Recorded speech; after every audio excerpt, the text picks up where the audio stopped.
So, Simon, over to you to talk to us about how do we create the workforce knowledge around all of these very important subjects.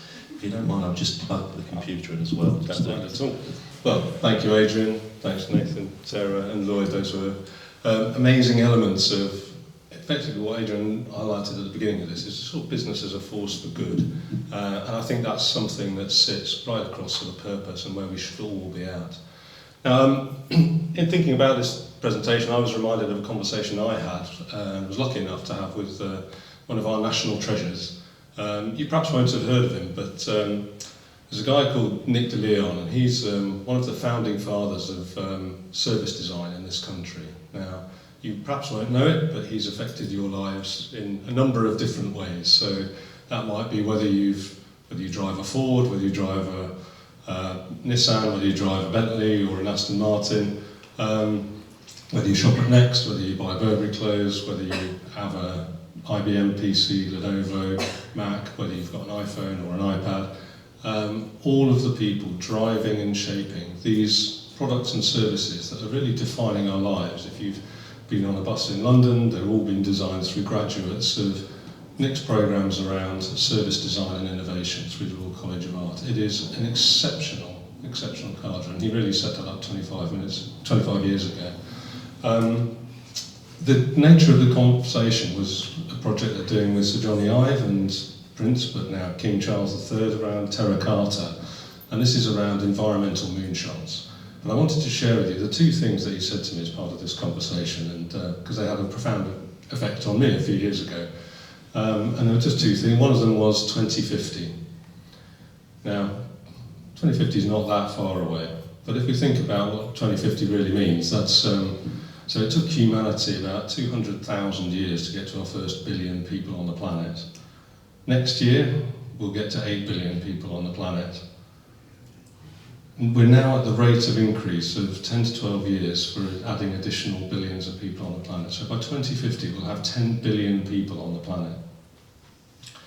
When we look at things like global warming and climate change and those sort of things, we have to get to a global net zero by 2050. Lloyd mentioned some of the targets, obviously some of those things are being brought forward.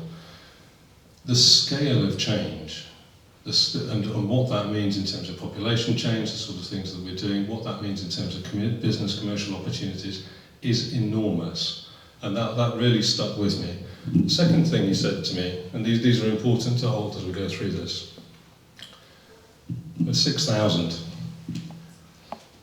So, this slide up there, I'm not sure, could you, I don't know if someone was sort of vaguely at the back, can you see the dots on this slide there? So there are 6,000 dots on the slide there. Each one of those represents one of the working days before 2050. So if you can see 5 dots on there, that's a week. There aren't that many. There's 72 of those dots since we had the conversation in this room, Adrian, about doing development social value. You know, time is moving quickly. We need to be moving quickly, and there is massive change that we need to engage in. And within all of that, we need business to really step up and be that force for good and be the driving force, use the influence that business leaders have to really make that change. And that really frames what we did, and I say it had a profound effect on me. It really led some of the thinking towards setting up Estu as an entity, again, just over 2.5 years ago, to take a bunch of experience, very fortunate to have people I've worked with and brought in sort of expertise and networks who were able to, from projects that we've run, to really drive and focus in on how do we help people make that transition. And it's not about individuals, it's individuals, organisations, how do we accelerate that change? And in terms of behavioural change, the way that you get there is that you've either got economics or education. Those are your two levers. And money is going to be tight, so we have to focus on education. But it has to be in the context of business as well. Because it's no good having, it's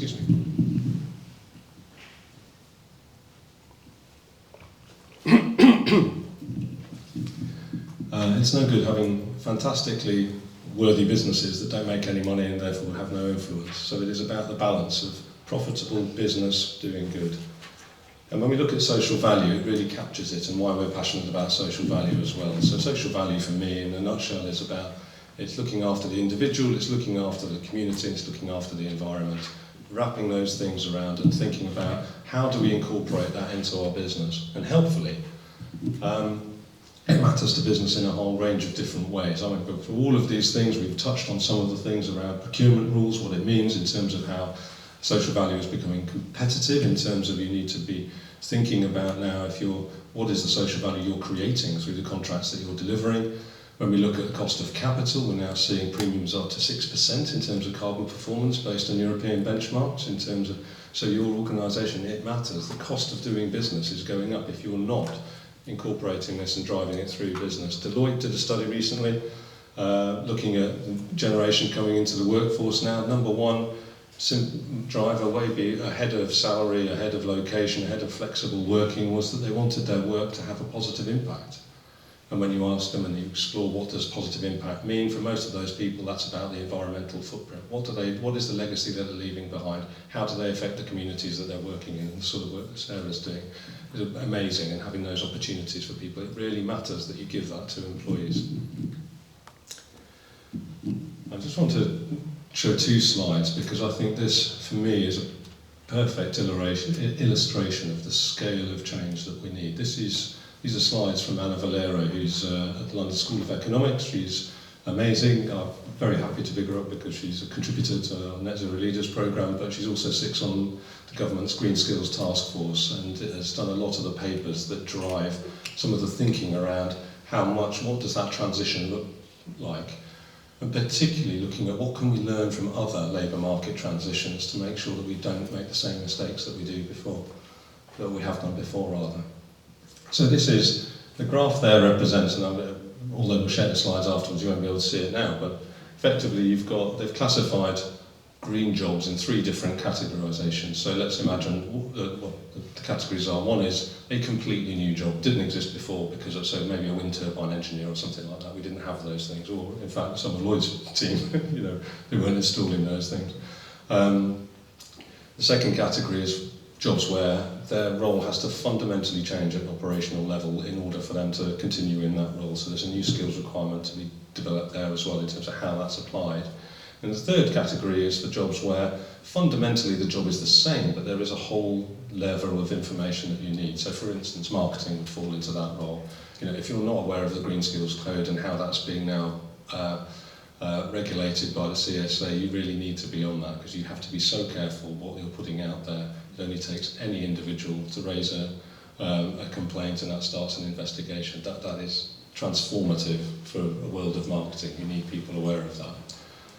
And what that graph shows is across all sectors, the extent to which, and this is data from 2019, the extent to which jobs within those sectors fall into one of those 3 categories. So let's for ease of this, let's just say green jobs into those things. And what you can see there at the bottom there is hotel and restaurants, so hospitality. At the top is energy and water, so that's not unsurprising in those sort of things. But what's really significant is the spread of that.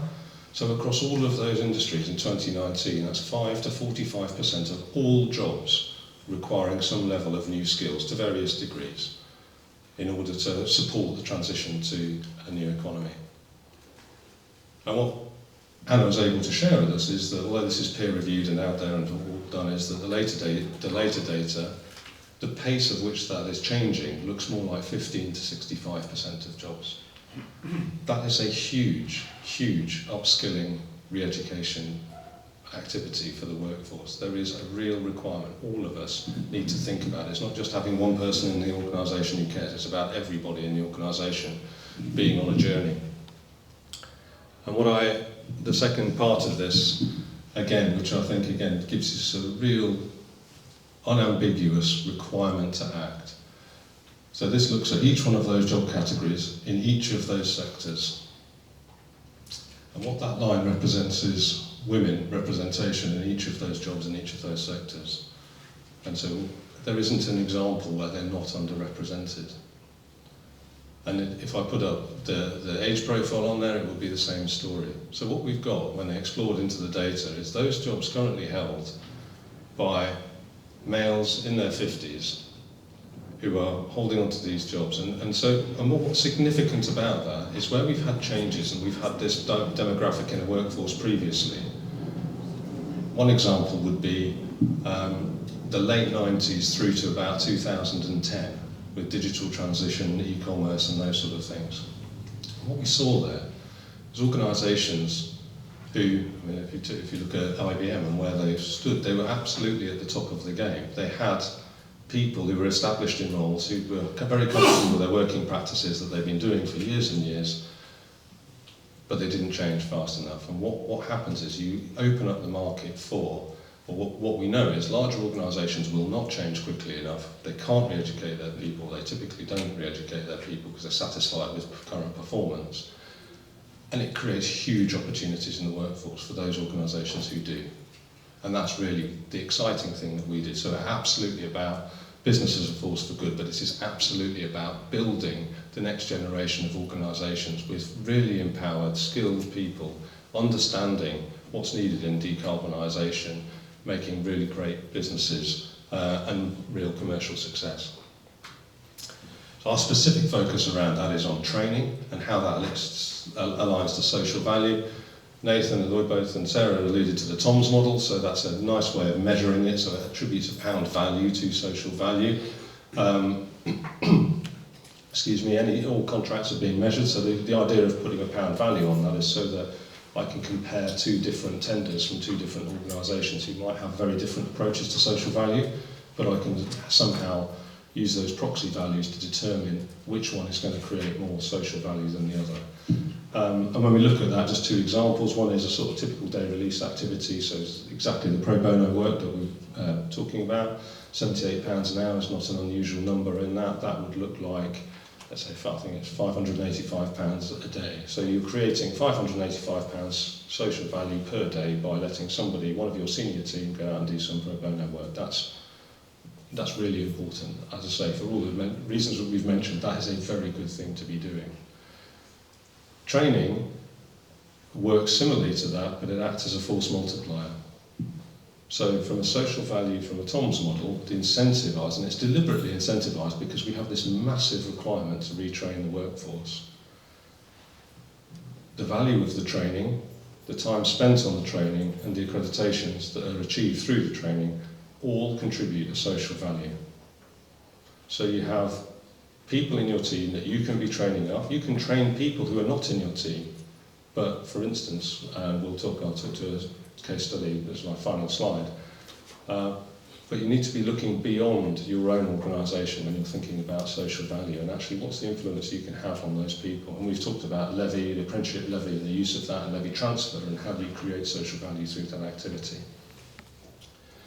And I just want this final slide just to share with you. So working with a major property group, and really, again, looking at that from what can we do in terms of training their own people. These are large contracts, subject to social value, competition. How do we help them through that? What was the impact that house building contract, for instance, is going to have on the local area? What is it that they're doing? And how do we make sure that the other thing is, tendering exercises tend to drive certain types of behaviour. Lots of things that are said in tenders aren't always delivered after those contracts are there. Social value has a really good, and Nathan and the team are doing an amazing job in supporting that through the task force in terms of the ongoing monitoring of that. It's really important that you do this right. And again, because of the structure of training where you have those check-ins, you can see progress, you can demonstrate learning, you can see qualifications achieved, it lends itself to really good, rigorous, ongoing reporting of delivery of social value against those tender metrics. And we took a focus, we built a portfolio of training and sustainability-focused training. The levels at level 7, so for management level, that's sort of effectively, it's an MBA in environmental management of your business and really looking at how to get to net zero through the operations and practices. That's an apprenticeship, so again, valuable in terms of social value. At level 5, looking at managing sustainable businesses for the team leaders, that different tier in there. At level 4, corporate reporting and sustainability practitioners, giving people the knowledge that allows them to actually report on this, understand what's happening in different departments of the business, looking at the different ways in which they can influence people. and the reporting manager again, which is around really that entry level into the world of sustainability reporting, which is to be responsible for how that data is collected, what's happening. And the upshot of that is we had community engaged. What was great about it was a whole program of training which included both people from within the organisation and people from the local community, so really bringing those two organisations together, allowing them to do co-joint training.